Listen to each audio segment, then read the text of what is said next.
이 친구들은 다른 도마뱀처럼 꼬리는 끊는 거 맞아요. 꼬리도 끊지만은 한 가지 더 이제 사람을 이제 괴롭게 만드는 게 있는데,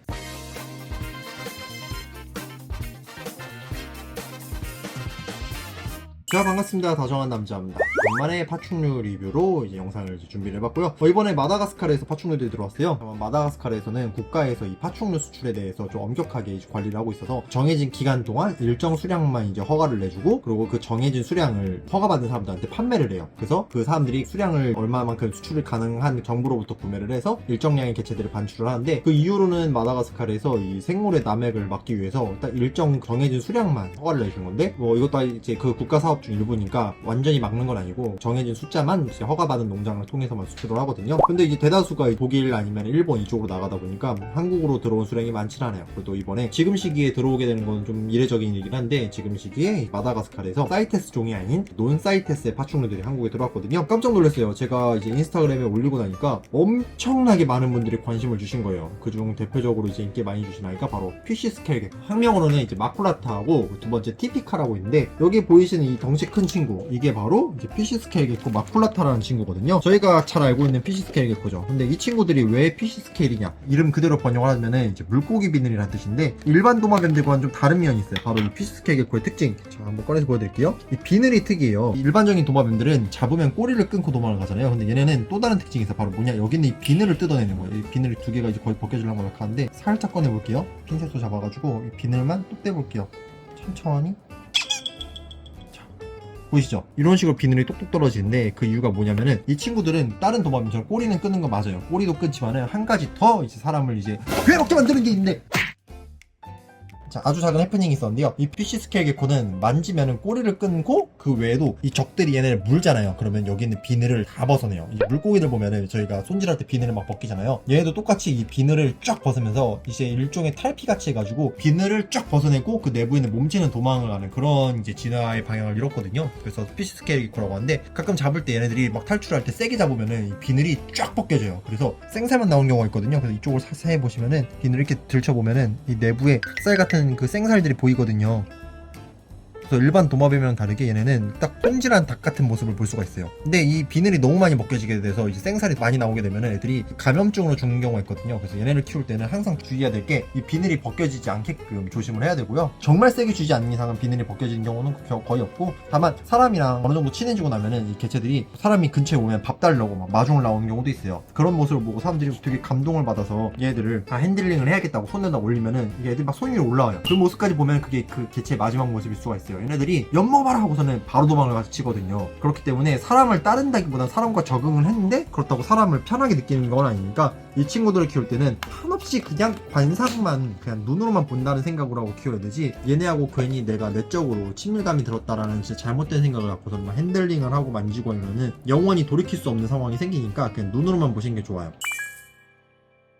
국내에는 사실 많이 오진 않았어요. 이번에 제대로 이렇게 많이 들어온 건 처음이긴 한데, 지금은 이제 이 친구들이 약간 좀 살이 덜 쪘는데, 좀만 살이 찌면은 뽀동뽀동하는 모습을 보여주거든요. 얼굴도 동글동글하니 귀여워요. 그리고 이 친구들의 가장 큰 매력이 바로 뭐냐, 슈퍼푸드를 먹는다. 가루형 그 사료를 물에 개서 주면은 약간 뭐 이 느낌이에요. 고양이 추루 느낌인데, 그 느낌의 사료를 애들이 그릇에 이제 뭐 담아가지고 이 사육장 안에 넣어주면은 애들이 와서 그걸 핥아 먹어요. 그래서 파충류 키울 때 이 곤충 먹이는 것 때문에 좀 부담스러워 하시는 분들이 많은데, 얘네들은 다행히도 그 사료만으로도 키우는 게 어느 정도 가능합니다. 다만 야생이나 농장에 도는 애들 있잖아요. 그런 애들은 이 곤충에 대한 이제 선호도가 훨씬 높거든요. 그래서 초기에는 곤충 위주의 먹이 급여를 해주셔야지 애들이 좀 더 건강하게 자라기는 해요. 한 가지 아쉬운 게, 얘네가 옛날에는 분양금액이 4만원 정도 했었잖아. 5만원. 그러다가 좀 올라갔다 7만원이 됐고, 최근에 확 올라갔지. 그래서 20만원대까지 올라갔지. 그래서 일본이 지금 얘네가 한 30만원 정도에 분양이 돼.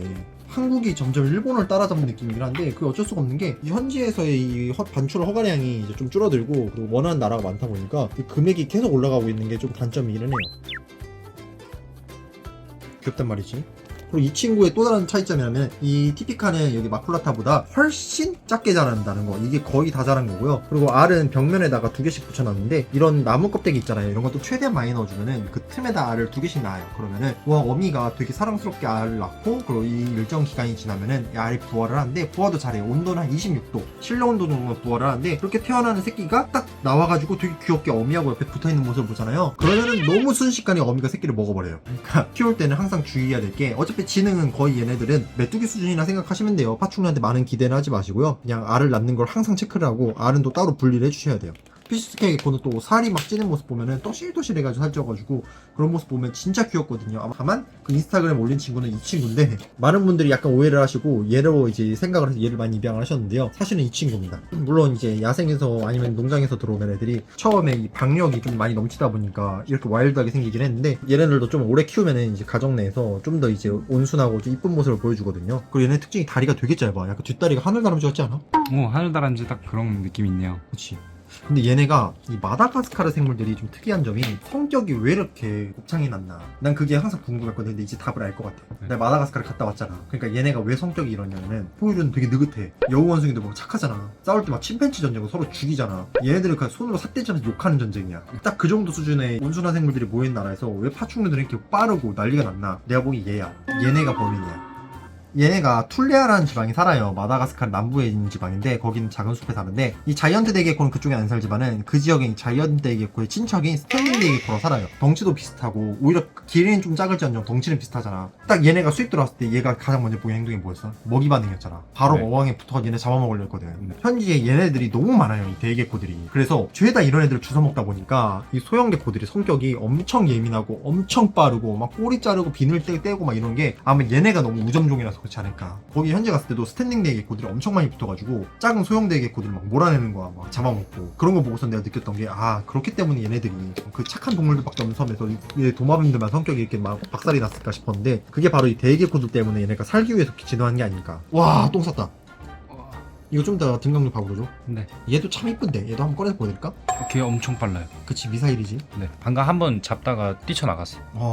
이 대게코들도 비슷하게 만지면 피부로 찢어요. 꼬리도 자르고 게다가 물기까지 하고. 다만 얘는 물지는 않으니까 그런 점에서 키우기엔 좀 더 용이하다. 근데 정말 이쁩니다. 저는 피쉬스케게코를 제가 한 6년 전, 7년 전부터 이 친구들을 많이 이제 홍보를 했었거든요. 진짜 키우기 재밌다, 즐겁다 이랬는데 사람들이 저런 걸 왜 키우냐 이러다가 최근 들어서 좀 빛을 보는 느낌이에요. 옛날에는 제가 그렇게 데려와도 사람들이 관심을 안 줬었는데 제가 그 당시 얘네를 독일에서 데려왔었거든요. 근데 지금에 있어서는 되게 많은 분들이 피쉬스케게코를 되게 좋아하시고 되게 많이 찾아주세요. 저희도 얘네 들어오고 나서 깜짝 놀랐어요. 많이 들어오셔가지고 그 관심을 가지시더라고요. 그리고 온도도 툴레아라는 지방이 적도 한가운데긴 하지만 얘네 사육하는 온도는 한 26도 정도니까 가정 실내 온도 정도잖아. 거기서도 편하게 키울 수도 있고. 다만 차이점이라면은 기본 사육 세팅을 보여드리자면 이게 이 피쉬스케게코의 기본 사육 세팅입니다. 이것도 좀 약간 간소한 편인데 여기다가 식물을 좀 더 넣어주면 좋고요. 스캔답스 같은 거. 그리고 내부에 이런 나무 껍데기들을 많이 넣어주면은 되게 잘 지내요. 이 사이 틈틈마다 숨어가지고 이렇게 바닥재 같은 것도 넣어주면은 이 속에서 막 기어 나오잖아요. 이렇게 해서 키우면 되거든요. 사육 자체가 그렇게 빡세고 그러지 않습니다. 위에 조명 같은 것도 해줄 필요가 사실 없고 얘들은 야행성 도마뱀이거든요. 그렇기 때문에 어줍지 않게 조명 많이 설치했다가는 애들이 눈뽕을 맞아가지고 막 눈병 걸리고 아파하고 밥 안 먹고 그러다 죽고. 자, 이게 바로 슈퍼푸드라는 겁니다. 이게 바로 파충류들이 먹는 주 사료인데요. 되게 시큼달달하다고. 나 생각해볼까? 요즘에 나오는 슈퍼푸드 한번 먹어본 적이 없는데 한번 까놓은 거 있나? 한번 먹어보자. 나도 궁금하긴 했었어. 근데 아까 말했던 제가 이제 설명했던 사료가 바로 이거거든요. 이게 슈퍼푸드라는 사료인데 보면은 저희 파충류들 대다수가 이걸 먹고 살거든요. 되게 좀 단내가 많이 나요. 제가 냄새 맡아보면 바나나킹 냄새가. 자, 이게 바로 분말이거든요. 이거를 이제 저 피쉬스케이크 먹는데 사람이 먹을 수 있는 휴먼 그레이드로 만들어지고요. 먹어보면 토악질 나는 단맛이 나거든요. 새코름하기도 하고 파충류가 좋아할 것 같은 맛입니다. 아무튼 이거를 물이랑 1대1로 섞어가지고 아까 전에 있었던 것처럼 이제 담아주면 애들이 알아서 와서 핥아먹기도 하고, 그리고 곤충들을 여기다가 찍어가지고 넣어줘도 애들이 같이 먹는 모습을 볼 수도 있고, 그래서 사육을 함에 있어서 먹이의 범용성이 되게 넓은 파충류다 보니까 저는 개인적으로 여기 있는 이 피쉬스케이크 상당히 추천드리는 편입니다. 그래서 아무튼 이번에 마다가스카르에서 이제 이 개체들이 들어왔는데, 사실 들어온다는 게 되게 많이 들어온다고 생각하시지만은 수량이 항상 적게 들어와요. 이 친구들은 항상 수요에 비해서 이제 공급량이 너무 적다 보니까 분양금이 계속 올라가고 있긴 한데, 국내에서도 이 친구들을 좀 더 전문적으로 키우실 수 있는 분들이 좀 더 많이 생겼으면 좋겠고요. 암수 구분이 좀 많이 어려운 종이에요. 이 수컷은 꼬리의 간격이 좀 일정하면 암컷은 꼬리의 시작부가 엄청 두껍거든요. 그런 식으로 체크를 하는데 사실 눈으로 봐서는 그게 쉽지가 않아가지고 키우다 보면 알을 낳는 게 암컷이고 안 낳는 게 수컷이다 이렇게 구분하긴 하는데, 근데 이 부분에 대해서 대해서 좀 더 명확히 아시는 분 있으면 한번 네, 저희한테 도움을 주시면 너무 감사하겠습니다. 이건 약간 보너스 개념인데요. 이번에 간만에 말레이시아 홈프로기 들어왔거든요. 이 친구도 한번 보여드릴게요. 얘는 얼굴이 좀 다쳐가지고 지금 상수 치료 중인데, 얘네가 이제 국내에 최근에 들어와서 많은 분들이 이제 사육을 하면서 제가 한 가지 설명드릴게, 말레이시아에 산다 해서 얘네들이 고온종이 아닙니다. 얘네들 키울 때 지금 한국 날씨에서 키우면은 얘네들은 아이스크림 되거든요. 녹아 없어져요. 그냥 죽어버리니까. 사육을 하실 때 가장 주의할 점, 얘네들 첫 번째 온도가 제일 적합한 온도가 22에서 한 24도 사이, 그 정도 온도가 얘네한테 제일 좋고요. 두 번째로는 이제 위생, 바닥이 암모니아 이런 걸로 다 많이 더러워져 있으면 애들이 이제 그때부터 혹하거든요. 그렇기 때문에 항상 사육장 청결을 유지해 주시고, 그리고 온도 많이 유지해 주시고요. 사육 환경은 여기 보시면은 사육장이 가로 세로가 30cm고 높이가 45예요. 이 정도에서 키우면은 웬만한 거는 이제 한 쌍 단위로 키울 수 있다. 그리고 내부 습도는 그냥 하루에 한 번씩 분무질만 해주시면 돼요. 크레스티과 동일하다 보시면 됩니다. 자, 아무튼 오늘 영상 이걸로 마무리할게요. 감사합니다.